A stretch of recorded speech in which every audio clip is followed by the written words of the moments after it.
একবার হযরত ওমর রাদিয়াল্লাহু তাআলা আনহু গভীর রাতে ছদ্মবেশে মদিনার পথ ধরে হেঁটে বেড়াচ্ছিলেন। তিনি প্রজাদের খোঁজখবর নিচ্ছিলেন। হঠাৎ দেখতে পেলেন এক রাখাল এক পাল ছাগল নিয়ে তার সামনে দিয়ে যাচ্ছে। হযরত ওমর রাখালের সততা পরীক্ষা করার জন্য তাকে বললেন, এই ছাগলগুলোর মধ্যে একটি ছাগল আমার কাছে বিক্রি করে দাও। রাখাল শান্ত কণ্ঠে উত্তর দিল, এই ছাগলগুলো আমার নয়, আমার মনিবের, আমি তার কৃতদাস। ওমর রাদিয়াল্লাহু তাআলা আনহু বললেন, আমরা যে জায়গায় আছি এখানে তোমার মনিব আমাদের দেখতে পাবে না, একটা ছাগল আমাকে দাও। আর মনিবকে বলে দিও একটি ছাগল বাঘে খেয়ে ফেলেছে। এই কথা শুনে রাখাল রাগান্বিত হয়ে বলে উঠল, আল্লাহ কি দেখতে পাচ্ছে না? পরের দিন সকালে হযরত ওমর সেই রাখালের মনিবের কাছে গেলেন। তিনি রাখালকে মনিবের কাছ থেকে কিনে নিয়ে তাকে মুক্ত করে দিলেন।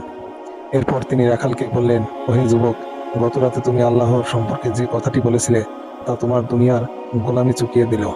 আমি আশা করি তোমার এই ক্ষুধা ভীত কিয়ামতের দিন দোজখের আযাব থেকে তোমাকে মুক্তি দেবে।